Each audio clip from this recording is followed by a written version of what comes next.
This is RC. It's your girl K Marie. Hey Wilk. It's your boy Black. Your girl Lady. And I'm Sir.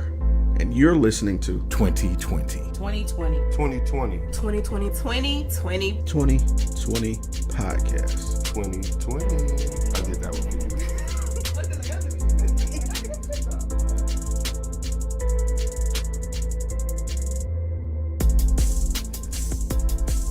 Thank you for tuning in to another episode of the Business Minute. I'm your host, Sir, and today I got a special guest, Miss Rachel McGatney, aka Rachie Mack. How are you doing today? Hey, I'm good. And you?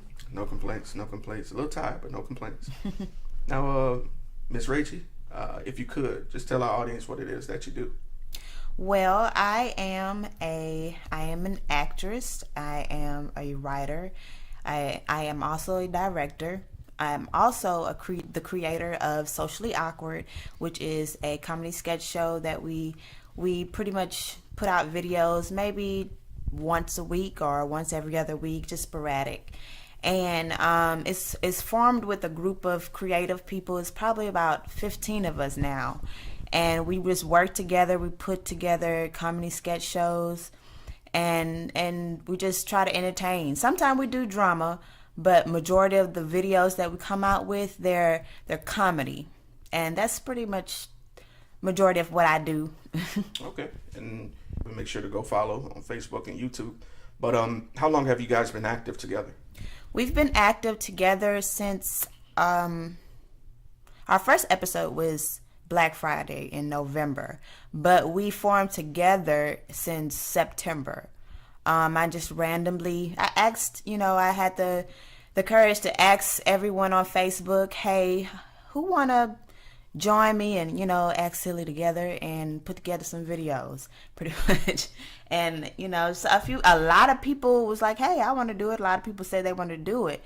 But when it came down to actually doing it, I would say maybe the people that still are with me right now, they are the only ones that actually came forward and did it with me and actually stayed consistent with it. Mm-hmm. We had a couple people that weren't able to do it, but majority of the people that are with me right now, they've been there since the beginning.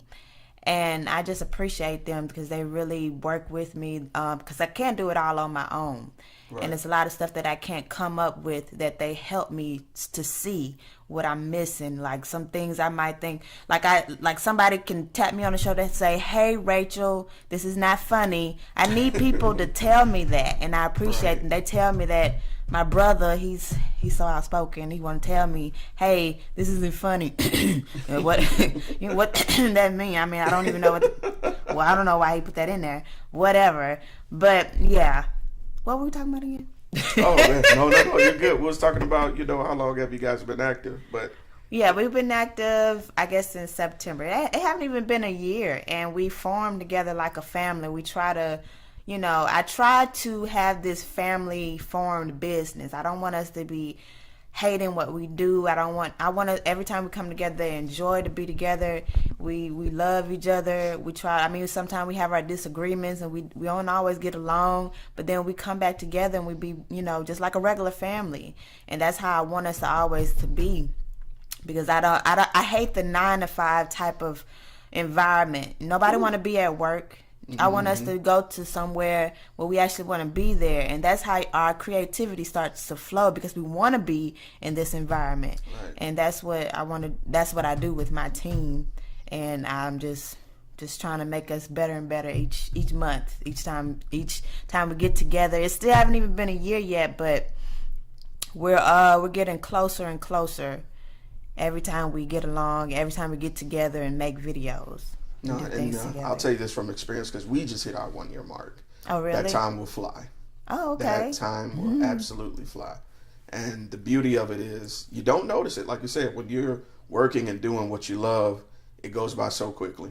Yeah. And another thing, I don't know if it is for you, but with doing something that you're passionate about, you find it to be kind of sort of a catharsis. So when you are out there working, it may be a rough work week, but when you come back to the project you love, you can release that energy, really unwind a bit in what you're doing. So that's definitely something to, I guess, appreciate about doing something like that. Yeah. And so that leads me to my next question. Everyone has a start somewhere, something that created that spark. What inspired you to just go out there and say, hey, I want to do something that's funny? Will y'all come with me? What made you step out there, make yourself vulnerable? Because it's a big step. Well, something I don't think I ever told anybody this. I may have. I don't know. Scoop. I always wanted to be in a comedy sketch show. Like, I always used to watch Mad TV and Saturday Night Live, and I used to watch all that. And just all the little shows, Kenan and Kel, and well, that's not a comedy sketch, but you know what I'm saying. Just all the comedy sketch shows back in the day when we were kids, and I was watching Mad TV. I wasn't even supposed to watch Mad TV. Nobody was. Don't feel bad. And Saturday Night Live, learning about stuff I ain't supposed to be learning about. And that's what I used to watch, and it always inspired me to want to do this. And then I guess I already had little videos of my own by myself. I did little videos, and they were okay. They did pretty good, but not as good it is now, because I have a team with me that pushes me forward, and fill those little spaces that can help me to get better. And we just try to push everybody else, to get better. All right, elevation. I love that. I love that. All right, so now along the way, you haven't quite hit a year yet, but you did mention that sometimes things happen. Some people may fall by the wayside that want to help but aren't able to. Were there any other obstacles that you encountered along the way to get to this point? Well, no real major obstacles, because we're still going in baby steps. But like I said, everybody that was with us at the beginning is not with us now. Had to make executive decisions, and also had to I'm a very nice person, and so it's kind of hard for me to be that mean person or to kick people out. And so I have to make decisions based off the group. I have to make wise decisions, and I can't use my emotions, and I have to cut the emotions off. And a lot of times it's hard for me to do that. And I guess that would be the only real obstacle, having to step into a field that I've never been in before. I've never been a manager before, so I'm pretty much, in a way, I'm kind of like managing, even though it's not a 9-to-5 job. It's a group of people, and we're trying to make it into a business. Well, really, it is a business. It's just not. We're just not up there yet, the place that we want to be, but it's still a business.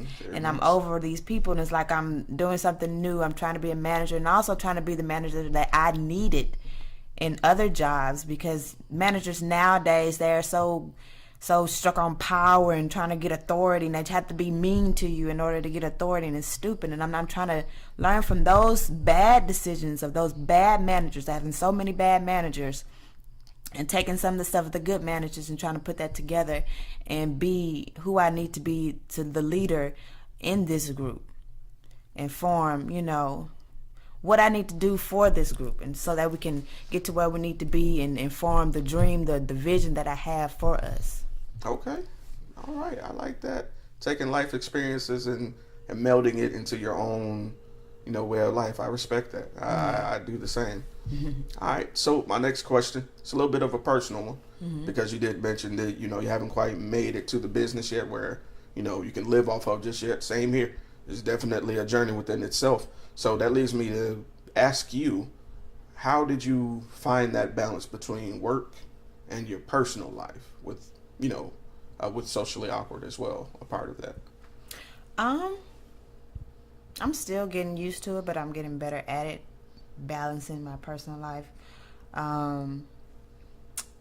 Because honestly, I started this when I was dealing with a lot of personal stuff. So it's like, I guess I kind of became a pro at dealing with things while going through chaos.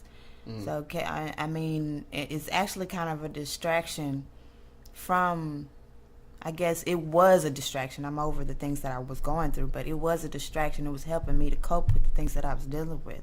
Right. So it kind of pushed me, hey, make sure you get this done, start getting this show together. And then also have my time to be a mom and do work and everything that I need to do personal life. But it's hard balancing it. I can't talk, but right. balancing it. But but it's not that hard. It's just you kind of gotta make a schedule. And off days you have to get up. You can't sleep in too late all the time. If you want to be successful, you gotta wake up. And I had to change a lot of routines, a lot of bad habits. That's really how I had to learn how to cope with and deal with everything, with personal and work life and everything like that. Just get rid of bad habits and try to make a better schedule. Yeah. Now, I understand being a mother can be an X factor within itself because there are unaccounted situations that you can't account for. And this is a little bit off the record for the questions I had for you, but just a personal question. Do you find yourself sometimes finding like an hour or so where you're like, hey, I'm free. Let me use this hour to maximize my potential on socially hour. Let me take this hour or these 2 hours I may have to myself and let me apply it to my craft to benefit something else. Do you find yourself doing that? No. This is what I pretty much do because they go to school. They're still in school. They're little kids. So, like, say if I'm off, that whole time that they're at school, I try to work on whatever I need to work on then.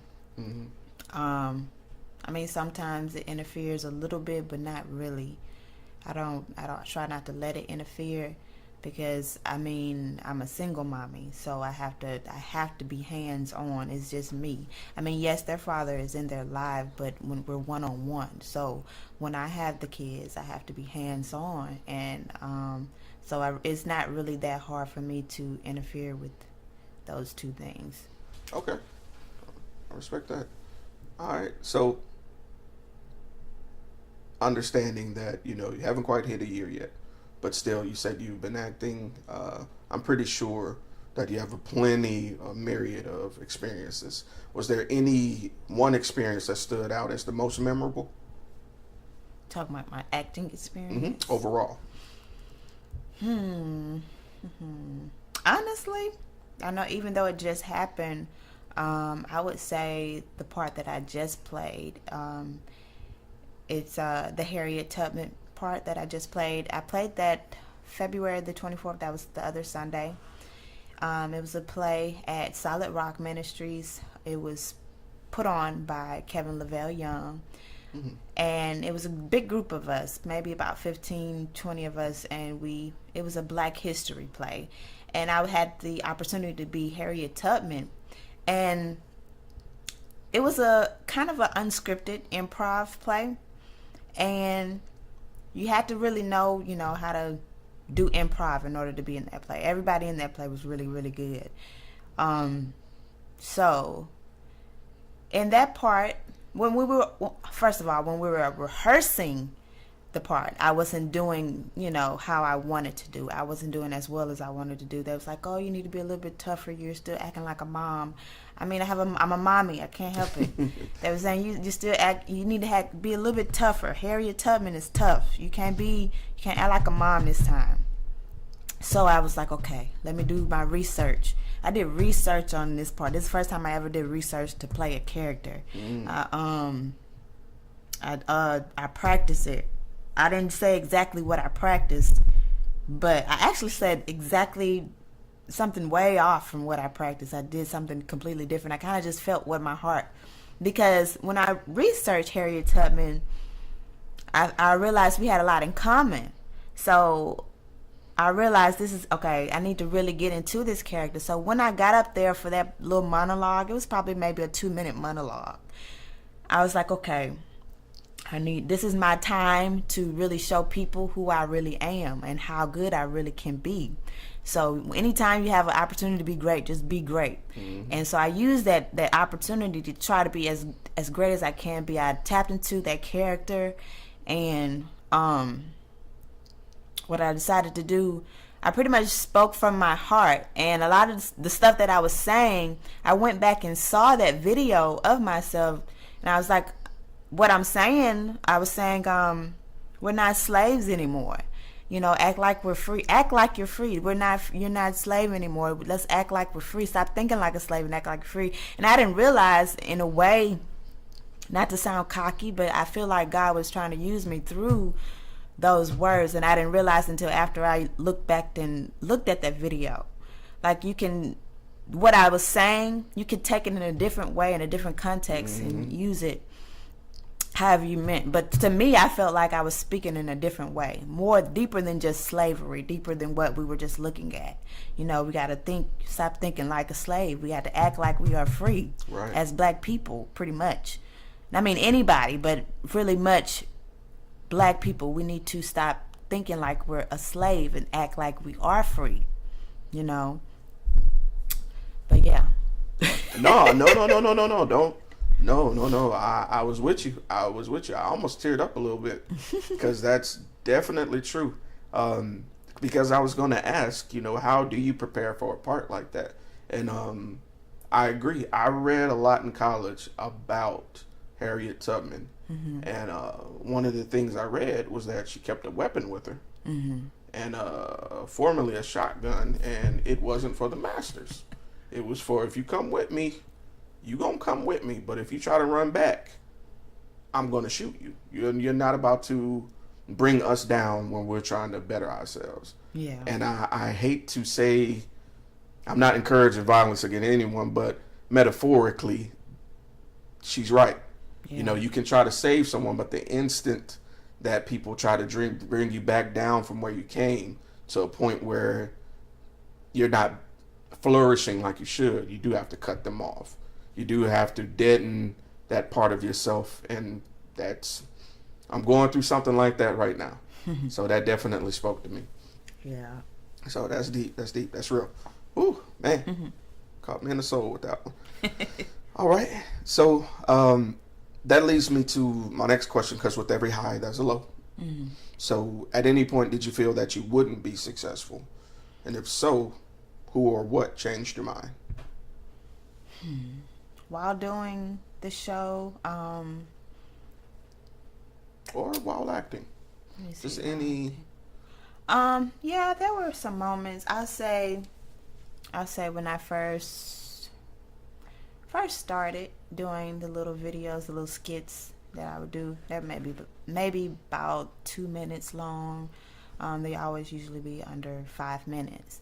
And it was like, okay, I would get attention. I'll get a lot of attention on some, and then some I wouldn't get that much attention. And so it would kind of make me a little discouraged.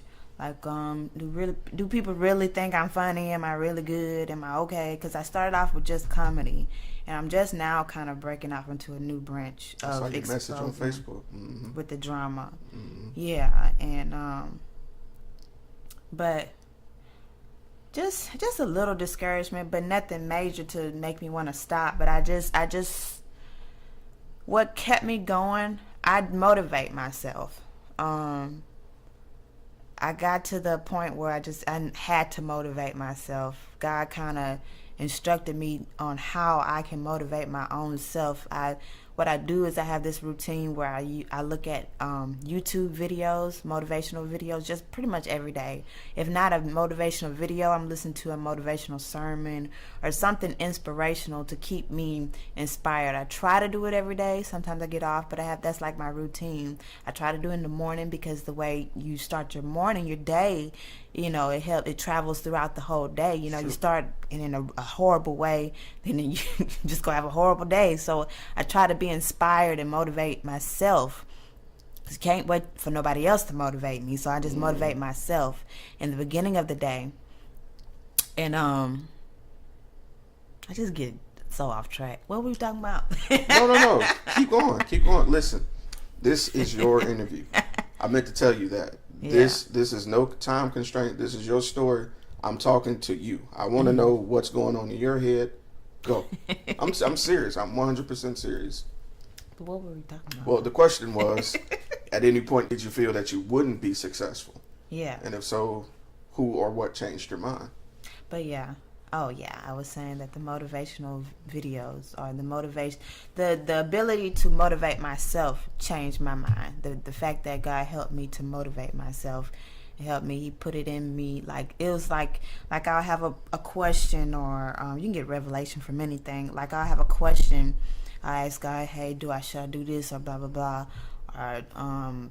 or how should I do this? How can I stop this? Blah blah blah, and then he'll send the question, the answer in maybe a video, like in a direct way, and it'll be direct, and it'll I know it's God because of the fact that it'll be right on time, or it will be perfect, a perfect answer for what I asked. It'll be pertaining specifically to what you're talking about. Yep. Yeah, and Confirmation. that's why you have to be kind of like open spiritually and naturally to different things. Because I mean, a person who have a spiritual mind, they won't see that. They don't realize that you can get revelation from pretty much anything.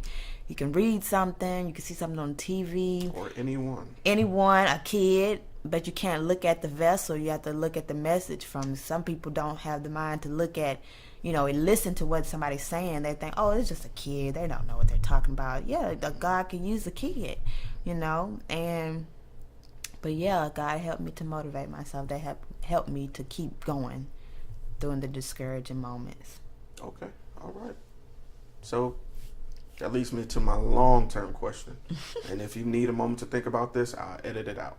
Okay. So where would you like to see yourself as an actress and Socially Awkward as a brand in 1 year, 3 years, and 10 years? Okay. Well, I'm just going to give a little bit. I don't believe in telling all my plans, but for 1 year, I feel like by then, somebody going to see us by then. Somebody going to see. As much as we work hard. It take a lot to put those little videos. It may seem like just 5-minute videos to y'all, but that's like 3 hours of work. And then our videographer, he have to go back and edit those things. Then he got 3 or 4, 5, 6, 7, 8 jobs on top of that. So now we got to sit here. We got to do all this work on top of our own 9-to-5s. And we're dedicated. So everybody that's in the group is not there just to be there. Like they all have jobs or all doing something, or a parent or something. They don't have nothing. They're not just sitting down. They all have some kind of life. And we're like really, really trying to like really, start a movement. It's bigger than just us. It's way bigger than us. But y'all figure that out eventually. Soon y'all will. I guess that y'all figure that out by year 3. And so nice transition. I see what you did there. Go ahead. And then, so you say year 10? Yeah. Year 10, we're going to be in somebody's TV. What channel? All the channels. Ooh, a lot of channels. Right. Multiple channels. All right now. It's probably not going to, I don't know if it's going to be a show or a movie, but it's going to be on somebody's TV. So. All right. But yeah. Okay, look, I'm with you. You got me hyped with you. I'm going to be checking out OWN. Oh, I know them. That's Rachie. Yeah. All right. Okay. Let me ask you something off the record. Whose top 3 favorite actresses go? Top 3 favorite actresses. Jennifer Lewis. Ooh, good choice. Dang. I know.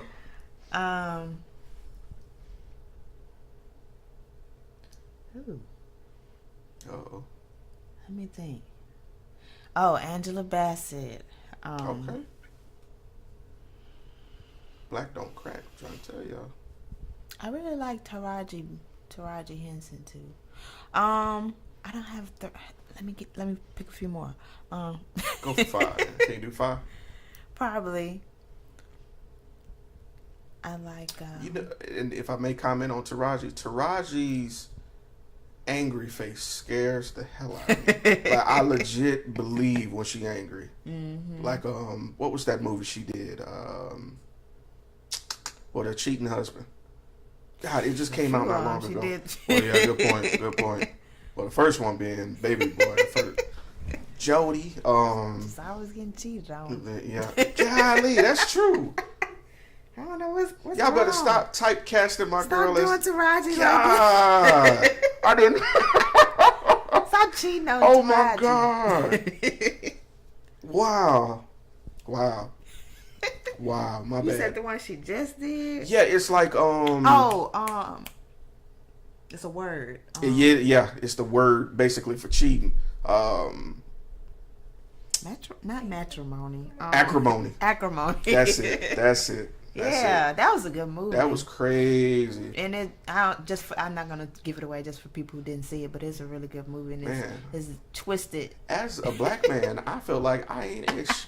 I'm just gonna say that. I was like, man, we gotta do better. Cause not one time. I'm gonna be quiet.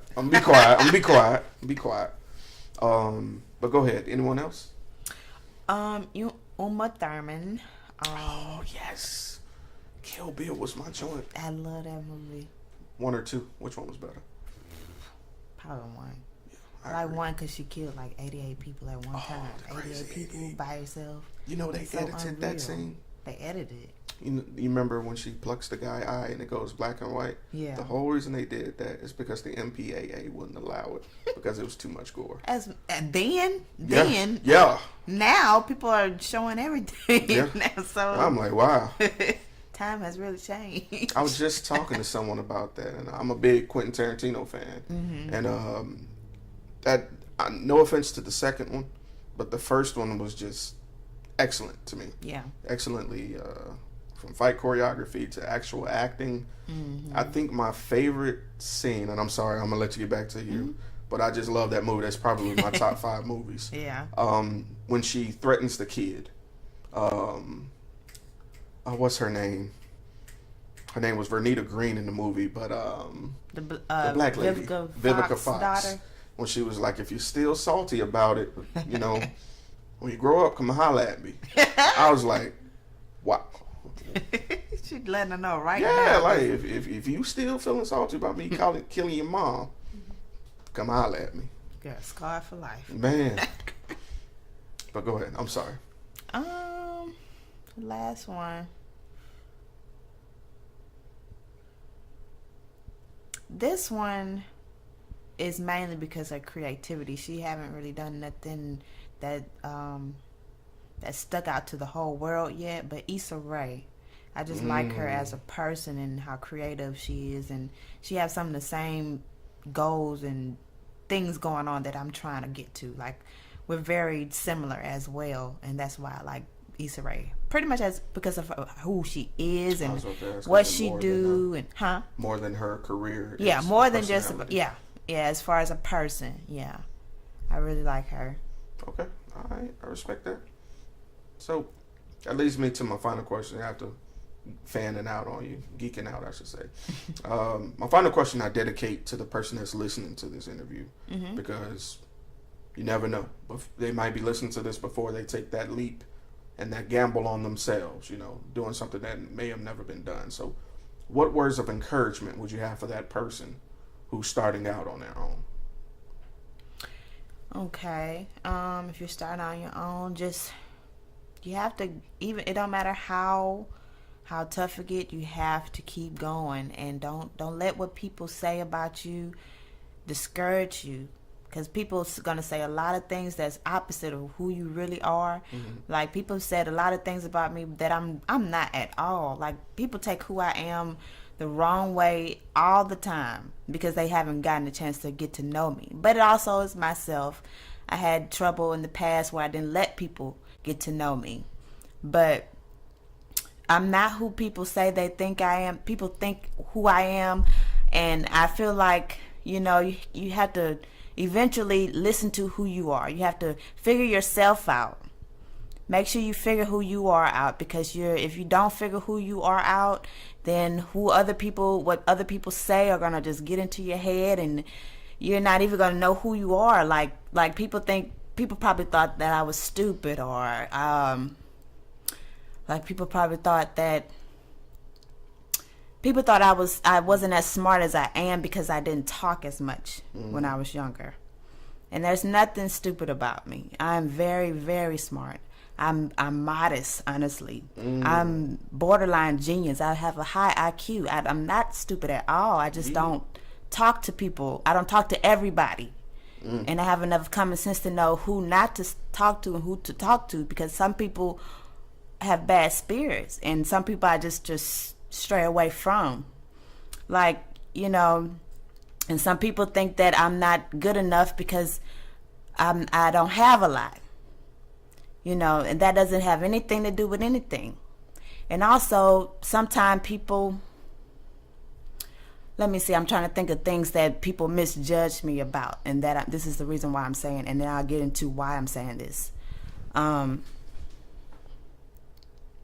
had a baby out of wedlock. People thought I was going to have an abortion. I kept my child. I got married and got a divorce. I still kept going. I dropped out of college. I still kept going. You do not have to be what people think you're going to be. You do not have to be what society wants you to be. You don't have to be what your parents want you to be. It does not matter. You be who you want to be. You figure out who you are in yourself so you can be confident who you are, so that when people say, oh, you're stupid, you know you're not stupid. You got 120 IQ. You're not stupid. The people say, oh, you're an idiot because you come from this bad background or this bad area. No, you know who you are. You're not your environment. And people think, oh, you're not going to succeed because you had a baby early as a teenager, or you got a divorce. That does not stop you. If anything, the things that you've been through should make you push harder. You put your pain and your passion, you put that stuff together and put it and apply it to where you're trying to be and where you're trying to go. And just always stay encouraged. Don't listen to other people. Listen to you just follow your heart, your intuition, and listen to what God tell you to do, because other people don't always know what they're talking about. So you listen to what you feel in your heart and listen to what God is telling you to do. All right, man. Woo, Lord have mercy. All right, I'm speechless. I can't even sum that up again. Like you're right. You have to be confident in who you are, so that other people's thought of you or their perception of you doesn't affect how you see yourself. So wholeheartedly agree. That's something that a lot of people don't get to learn at an early age. You know, we're in an age of media and spin, and people can turn anything to look like anything just with a couple of types on the keyboard. So it's important to know in yourself who you are. Self-confidence is everything right now, because a lot of things are fake out there. But Miss Rachie, if anybody wanted to get in touch with you, or if they wanted to see more work of yours, or want to see more work of Socially Awkward, you know, how could they get in contact with you or see more work that you guys have been producing? You guys can go to Facebook. On Facebook, you have to type in Socially Awkward, no spaces, Socially Awkward, GCSS. It will be a show. It's going to be gold and black when you see it on Facebook. And then also you can follow us on YouTube, Socially Awkward, GCSS on YouTube. Type that in the search bar and it should show up all of our videos from now to all the way back when we first started. We put out random videos at random times. So you just check back with us. As every day you might see something every day. You might see something every other day. So just check back with us on Facebook and YouTube. All right. Well, we also have a Instagram page as well, where little clips. So also, if you want to look at some of the clips that we have on Instagram, Socially Awkward GCSS, and put that all together, no spaces. All right, no spaces, no filter, no nothing. All right. Well, Miss Mack, you've been a pleasure. I appreciate you coming through all the way out here to my humble abode to do this interview. Like I said, we did an interview with Buck, Chantel, and they was like, well, you got to interview Rachie. We got to interview Rachie. I'm like, all right, well, where is she? And we came to the play, Welcome to Hell, and we saw you, and you disappeared. I'm not gonna lie. It's like you vanished. I'm gonna tell the truth right here. That chicken y'all was serving was like everything. It was. I don't Listen know here. who made it. Listen, I don't want to sound stereotypical, but that chicken was busting. Like It was. I don't know what it. I don't know who did it. Too. Hey, look, when the cast was missing, and they was like, "Oh, they eating chicken," I was like, "I totally understand," because that chicken was good. But I might have to edit that out part. But You keep that in there. I'm so serious. I'm so not kidding. We was back there hungry. It was like, what's that? Yeah. But is there anyone else from Social Awkward you want to give a shout out to? Your castmates, your videographer, editors, anybody? Go ahead. I gotta get it. Because I can edit that little space out, so you good. Give them a shout out real quick. So I don't want to miss nobody. Then somebody getting their Oh, you just not gonna say my name? I ain't got time. Okay. Go for it. I just want to give a shout out to my cast and crew. I appreciate y'all for being there with me. And I just want to give a shout out to Chantel McKinney, Marcellus Hudson, the videographer, Young Steele, that's my brother, TJ Harrison, Donald Williams, Kevin Lavelle Young, Kelvin Drakes, Angela Holt Jordan, Kayla Williams, Young Rowe, James Lett, fat bastard, Dather Madison, Aaron Gamble, and Lecter Brown. Let me see. I wanted to say something about Marcellus Hudson. When I came to Marcellus about the idea, because we're pretty much business partners, I came to him about the idea, and I didn't think he was gonna agree with it so soon. Like he just like okay, like as if he was waiting for me to come to him about this idea. You'd be surprised. Yeah. You'd be surprised. No, I'm not kidding. You'd be surprised. Yeah. I know Buck for a minute. I ran into Buck indirectly. We both went to the VOGMAs, and he was doing video there, and we were doing interviews. We're standing side by side with each other, just sitting there, and we chop it up a little bit, but get back to what we were doing. And then one day we were just like, everybody kept talking about Bama Boy Buck, and we did the presentation of different awards there. Yeah. But I didn't know that's who it was. I just knew Marcellus, and then he was like, "Yeah, I'm Bama Boy Buck." I'm like, "Man, get out my face, bro! I've been sitting around you this whole time." And we're cool. That's my boy. He been introducing me to a lot of people, and just I really appreciate him too. Humble guy. Yeah, he's real humble. I actually just interviewed his mom this morning too. Oh, really? Miss Andrea, she's sweet. Yeah. But but yeah, we had my brother. He's the one who made we have like this little intro music. I'm glad you said that because I'll come back to that. We have this little intro music. Let me see if I can find it real quick. He made it for us. He made it a long time ago. It's crazy how things just work together. He just put it together for me a long time before I even thought about the idea. But I saved it. I was like, nah, I don't want to use it for this. I don't want to use it for this. And I had to think, okay, this is what I want to use it for. That's like Jodeci. Yeah. Hey, I like that. But that's our intro. That's our little theme music. No, show. That's dope. I love that. I'm looking to hire somebody to do our intro because right now I'm the only one who does our music, and it's cool, but it's like, don't get me wrong, I like what I do, but I know there's people out there that can do better, like leagues better, and I want to get somebody to do ours like that because y'all's is dope. Y'all production value, that's what I'm trying to get.